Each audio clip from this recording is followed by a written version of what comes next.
Bonjour à tous et bienvenue dans cette guidance inspirée par l'oracle des rebelles sacrés.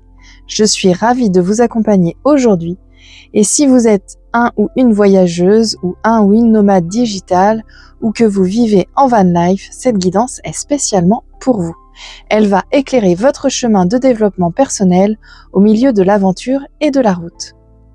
Prenez une grande inspiration. J'ai tiré 2 cartes pour 2 options. Laissez-vous inspirer. Laissez votre intuition vous guider vers le message dont vous avez le plus besoin pour votre évolution actuelle. Le choix numéro 1, c'est avec cette carte-là. Le choix numéro 2, avec celle-ci. À vous de faire votre choix. Regardez ces 2 cartes, laquelle résonne le plus profondément avec votre cœur, avec votre situation du moment. Prenez le temps de choisir instinctivement, puis je vais tourner les cartes. Le choix numéro 1, c'est avec celle-ci. Hop. J'espère que vous voyez bien la carte puisque il fait assez gris dehors. Les mots veulent être écrits.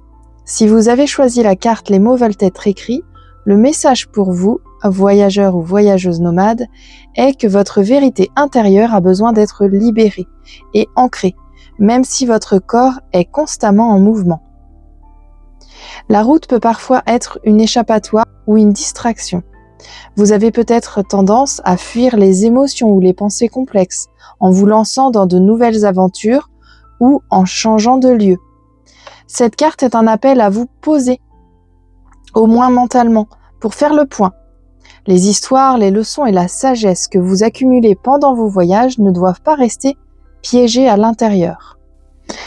Votre véhicule ou votre coin de nature est votre bureau d'écriture sacrée. C'est le moment d'ouvrir votre journal et de donner une forme physique et visible à ce qui est invisible en vous.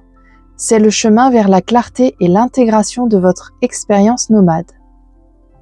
Donc je vous invite, si vous le souhaitez, à vous poser ces questions-là dans un journal, un bullet journal ou une feuille de papier si vous préférez.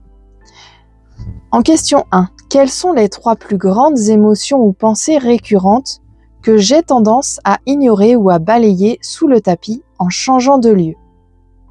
En question 2, si mon véhicule ou mon mode de vie nomade pouvait parler, quelle histoire vraie, joie ou douleur, il me dirait d'écrire et de partager?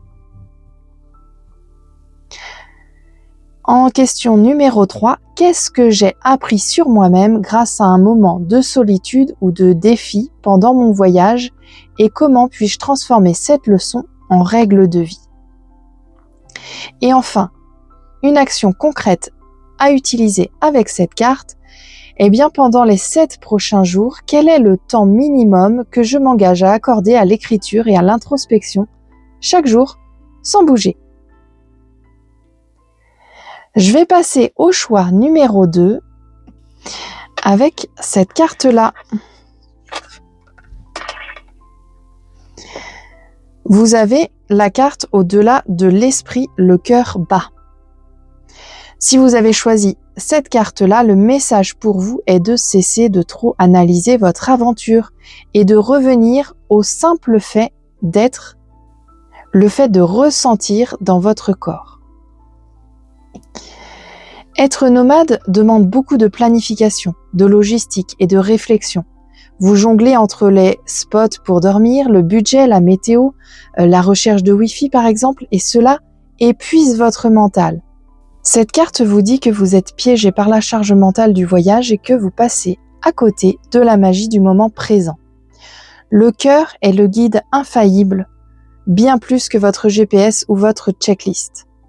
Le cœur qui bat, eh bien, c'est une invitation à la connexion profonde avec la nature que vous traversez, avec les personnes que vous rencontrez et surtout avec vous-même dans l'instant. Lâchez les « il faut que » et reconnectez-vous au « j'ai envie de ». Moins de cartes, plus de cœur, etc. Si vous souhaitez travailler dans votre journaling, dans votre bullet journal, eh bien, vous pouvez également vous poser ces questions-là. En question numéro 1, quand je me réveille, quelle est la première chose non logistique que j'aimerais ressentir ou faire avant de penser au prochain kilomètre ou à la prochaine tâche? En question numéro 2, quelle est la plus grande peur ou anxiété liée au voyage que mon mental essaie de contrôler et comment puis-je la remettre à la confiance de mon cœur? En question numéro 3, hier ou au cours des derniers jours, quel est le moment de pure beauté ou plaisir que j'ai failli rater parce que j'étais trop absorbée par la planification ou le stress? Et enfin, vous pouvez activer cette action concrète. Je m'engage à faire une pause de 10 minutes, les yeux fermés, chaque fois que je suis sur un nouveau lieu pour écouter le son de mon cœur battre et sentir l'énergie du lieu avant de faire quoi que ce soit d'autre, pour bien vous focaliser sur le moment présent. Eh bien, je vous souhaite à tous une excellente semaine et on se retrouve la semaine prochaine pour une petite guidance de ce type-là.